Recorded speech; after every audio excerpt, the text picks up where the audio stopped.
Всем привет! Вы на канале Польза.нет, меня зовут Саня, и здесь только подробные обзоры и долгие стримы. И сегодня, вопреки всему, несмотря ни на что, я расскажу вам об этом планшете. Я купил его на Алиэкспрессе во время распродажи, послали мне его довольно быстро. Это Redmi Pad SE. У нас Redmi Pad был в прошлом году, я делал на него обзор, кстати, довольно популярный, что удивительно. Почему удивительно? Потому что это супер-мега-эконом-класс с одной стороны, с другой стороны здесь есть все, что надо. Здесь есть возможность подключения наушников через мини-джек напрямую, не только Bluetooth.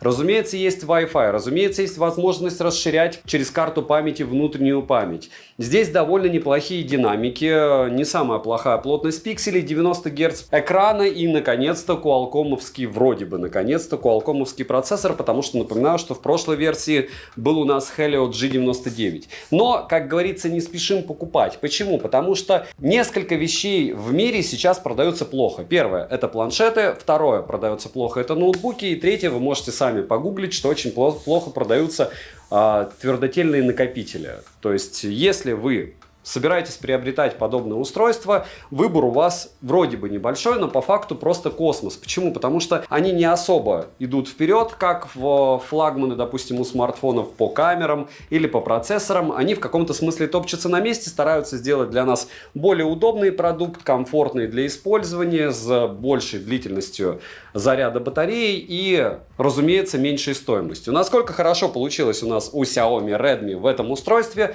вы узнаете сейчас в ролике. Разумеется, с бесполезными примерами работы камеры. Смотрим.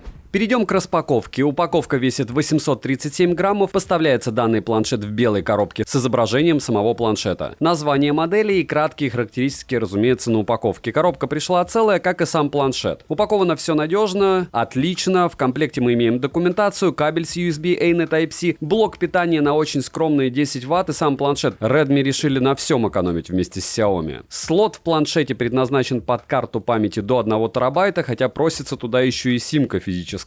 Но такой опции здесь нет. Габариты устройства 255 на 167 на 8 мм, а весит планшет 468 граммов. Летим дальше. Розыгрыши моря, читаем описание, какие сейчас актуальны. Постоянно это 5 Mi Band в 7 серии. Разыгрывается за лайк, подписку и комментарий к любому видео ежемесячно. Подписывайтесь с колоколом, не забудьте подписаться на телеграм-канал Скидок Взаимопомощи и мой личный телеграм-канал по ссылкам в описании. К слову, на Али сейчас идет распродажа, и там много всего интересного. И да, я даже пиксели там купила 8 и 8 Pro. Еще там много всяких полезностей и мелочевки по 180 рублей. В целом есть где порыться. Сегодня. Что будет завтра, заходите в телегу, увидите. Всем заранее огромное спасибо за просмотр. Полетели. Приобрести Redmi Pad SE можно в серой, мятно-зеленой и лавандово-фиолетовой расцветке. Грани у планшета прямые, блок с камерой на тыльной части выглядит хорошо. Корпус матовый и выполнен он из алюминиевого сплава. Дизайн устройства привлекательный, качество сборки хорошее. Корпус, к слову, не особо маркий. В руках держать планшет комфортно, печатать в вертикальном положении, как и в горизонтальном, вполне удобно. На корпусе расположена кнопка питания, качель регулировки громкости, разъем USB Type-C OTG версии 2.0, микрофоны, 4 стереодинамика с поддержкой технологии Dolby Atmos и предустановками звучания, даже кастомный эквалайзер на борту. Но вибро здесь нет. Качество звука хорошее, по моему мнению, ему не хватает объема и глубины. В остальном, такого звука за этот ценник достаточно для повседневного использования. Мини-джек на 3,5 мм на борту, за что отдельный плюс. А вот за то, как его сделали, по-моему, во всех обзорах видно, что какой-то колхозный подход. Мало того, что асимметрично, так еще ощущение, что его выпиливали кривым сверлом. Но единственное, нет поддержки фирменного чехла, клавиатуры и поддержка стилуса кое-где в рекламе прослеживается, но я официальное заявление не видел. Летим дальше. Redmi Pad SE оснащен IPS-дисплеем на 11 дюймов, стал чуть-чуть больше относительно прошлой модели с разрешением 1920 на 1200 пикселей. А вот в плотности пикселей здесь downscale. Рамки у экрана стандартные, углы обзора в пределах нормы для подобной матрицы, соотношение экрана к корпусу 84,4%, имеется поддержка 16,7 миллиона цветов, контрастность 1500 к 1, плюс экран имеет сертификацию TUHV Rainland, защита от синего цвета, сертификацию экрана без мерцания, и ко всему на борту есть режим чтения версии 3.0. Плотность пикселей здесь стала хуже, чем в прошлой версии Redmi 207 ppi, яркость 400 нит, при прямом попадании света на экран яркости может хватать, а может нет, все зависит от вас. И, разумеется, на пляже бы я не советовал им пользоваться, на пляже хватать не будет. В домашних условиях яркости достаточно, автояркость работает отлично и быстро подстраивается под смену освещения. Частота обновления экрана максимум 90 Гц с технологией Adaptive Sync. Притом я хочу сказать, что она слетает до 40 с лишним Гц, и, в принципе, я и не удивлен. Процессор не вывозит. Тест на частоту дискретизации касаний вы можете наблюдать на экране. Мультитач есть, на 10 касаний откликается довольно быстро и хорошо. Разблокировать экран можно стандартными способами разблокировки, а также распознаванием лица. К сожалению, нет сканера отпечатков пальцев. Срабатывает распознавание лица хорошо как в вертикальном положении планшета, так и в горизонтальном, даже под небольшим углом. Завести биометрические данные можно до 2 лиц, за что отдельное спасибо. Летим дальше. Процессор установлен Qualcomm Snapdragon 680 с техпроцессом 6 нанометров с 8 ядрами и максимальной частотой 2,4 ГГц. Как говорится, шаг вперед, 2 назад, да, Redmi? В прошлой версии, пусть даже это был Helio, но процессор был пободрее. Графический процессор Adreno 610, интерфейс MIUI Pad версии 14 на базе Android 13 версии, разумеется, все это будет обновляться. Система доступна на русском языке, так как это Global. Оперативная память доступна на выбор 4, 6 и 8 гигабайт, но, разумеется, 4 я бы не советовал рассматривать вообще никак, потому что с 6 он подтормаживает очень бодро. Внутренняя память eMMC версии 5.1 на 128 гигабайт, за что однозначно огромнейший минус. Но напоминаю, что есть возможность расширить внутреннюю память, вставив microSD, и это хорошо. Планшет использует Wi-Fi 5 серии старенький и старенький Bluetooth версии 5.0. Разговаривать по видеосвязи через мессенджеры довольно удобно, микрофоны отрабатывают хорошо, звучание четкое, NFC, разумеется, не поддерживается, GPS отсутствует. PC-Mark он у меня завалил, но если просто говорить, то за 1 час в играх с одновременным стримингом на Твиче уходит всего 20% заряда и около 6% у меня уходит при часовом просмотре YouTube по Wi-Fi, разумеется. Он поддерживает также проводную зарядку мощностью до 18 Вт. Заряжаться он будет все равно порядка 2 часов у вас. Перейдем к тестам. Тротлинг-тест он проходит плохо, Geekbench заваливает, тоже нехорошо, вы цифры видите сами. 3D Mark выбил минимальное количество очков, главное выбил, потому что некоторые аппараты даже не могут его пройти. Сколько он выбил в Antutu, это слезы. Меньше 300 тысяч баллов, это хуже на 20%, чем процессор в прошлой его версии. Кстати, и в 3D Mark довольно стабильная работа была. В тыльной части у нас расположили блок с основным сенсором на 8 мегапикселей с апертурой 2.0, это прям все затычки. Запись видео доступна в максимальном разрешении в 1080p 30 fps. Фронталка на 5 мегапикселей с апертурой 2.2, максимальное разрешение для съемки видео здесь 1080p 30 fps. Режимов для фото и видеосъемки минимальное количество, но стандартные на борту. Камеры в данном планшете не являются сильной стороной, для разговоров по видеосвязи в принципе хватит. Ну что же, 1080p 30 fps, давайте будем объективны, никто не потащит с собой планшет на гору,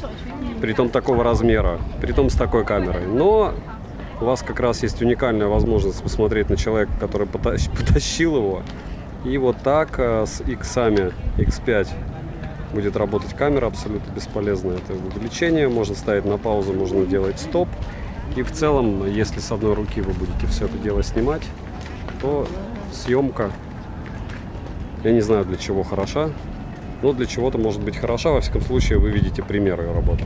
И фронталка 1080p 30 fps, те же самые условия, что и для основной камеры. Места, в которые вы точно не пойдете вместе с этим планшетом и точно не будете на него снимать. Но вдруг вы забыли телефон, ваш ребенок запихал в рюкзак эту штуковину, вы сможете снимать на него вот так. И еще немного видео, буквально 15 секунд, как народ делает видео. Микрофоны, не знаю, как отрабатывают, но в Твиче отрабатывали они очень плохо, тихо. И ночная съемка фронталки. Вот так примерно вы себя сможете снимать на фронталку ночью. Она, разумеется, подтормаживает, надеюсь, микрофоны работают. С роллинг-шаттером сами видите, как здесь обстоят дела. Куда же мы без бесполезных ночных видео? Вот там была молния, которую вы точно не увидите. Вы видите, как камера дышит и все, как тормозит. Надеюсь, слышите мой голос. Ну вот в целом все, что нужно было знать про ночную съемку, которая, разумеется, не может быть хорошей за такие деньги. Такой штукой я максимально редко страдаю. Пример работы в лифте, камера планшета Redmi Pad SE. Смотрите-ка, не дышит. Камера не дышит. Автофокус я имею в виду. Ну, сейчас опять. Минусы: нет вибромотора, нет поддержки фирменной клавиатуры, плохой тип внутренней памяти, можно играть, но это будет боль, и это 2 шага назад относительно их прошлой модели. От тех же Redmi хочу отметить. Цену можете посмотреть по ссылке в описании к видео, не забудьте подписаться на телеграм-канал скидок, взаимопомощи и мой личный телеграм-канал по ссылкам в описании. Всем огромное спасибо за просмотр. Кто еще и подпишется на канал с колоколом, двойное вам спасибо. Оптимировать я хочу нестандартно на не камеру самого устройства, потому что уж совсем она брачная, а на опять Sony FX3 через родовский микрофон, который на мне надет.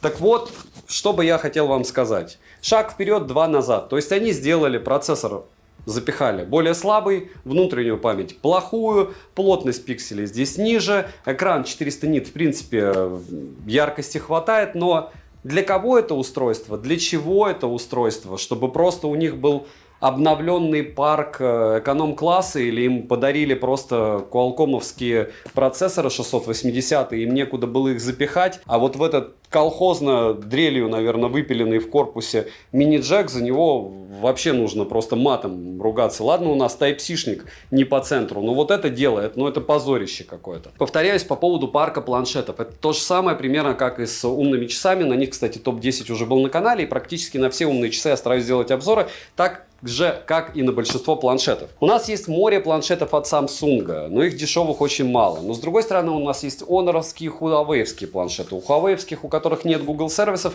я, разумеется, их не советую. Если брать Realme пады, то там вообще все мракобесно, но там на 50% ниже ценник. Если брать старый Redmi, то он более предпочтительный, потому что у него помощнее процессор. Для кого и для чего это дело? Если вы приобрели, в принципе, в долларовом эквиваленте очень выгодная покупка, и говорить, что что-то там имеет вибро, что-то там имеет помимо этого, не знаю, какую-нибудь камеру получше. Но, друзья, мы здесь платим не просто за бренд, мы здесь переплачиваем в первую очередь за систему. Систему и плюс ПО. Да, оно подлагивает, да, 90 Гц здесь не везде, и они, скорее всего, будут подтормаживать. И да, лучше прошлая версия, это факты. Но имеет ли этот право девайс на жизнь? Да, хотя я бы на их месте такое бы не выпускал однозначно. Могу ли я его советовать? Если вы купили, то да. Если вы не купили, то еще 1000 раз подумайте, потому что здесь все довольно просто. В планшетах очень большой выбор, безумно большой, даже среди каких-то флагманских устройств. Если вы откроете, будем стрелять себе, как говорится, в ногу, Авито, то вы увидите просто безумное количество планшетов, которые продают так же, кстати, как умных часов, и там тоже есть из чего выбирать. Почему? Потому что это, как и ноутбуки, абсолютно непопулярная штука. Вы про это должны помнить. Где ваши сценарии использования, какие они? Вот лежит у меня вот это вот дело с клавиатурой стоимостью как 2 этих планшета. Но именно лежит. То есть я пользуюсь им только в дороге для монтажа легкого, и хотя он может и тяжелый вывести. И говорить, что must have, те, кому надо, это как стилусы в смартфонах, которых только S23 Ultra. Те пойдут и выберут. Вот всю информацию, которую я мог дать вам по нему, я дал. Для меня девайсу, как отдельно стоящему, без выбора других девайсов, да. Как девайсу, у которого есть альтернатива, однозначно нет. В первую очередь из-за проца, ну вы смеетесь, 300 тысяч баллов в Antutu не выбить. Эмоции вы мои поняли. Надеюсь, что если вы до этого момента дошли, то вам интересно мое мнение, помимо, в принципе, всех тестов. Подписывайтесь на канал с колоколом. Добра и удачи вам, дорогие друзья.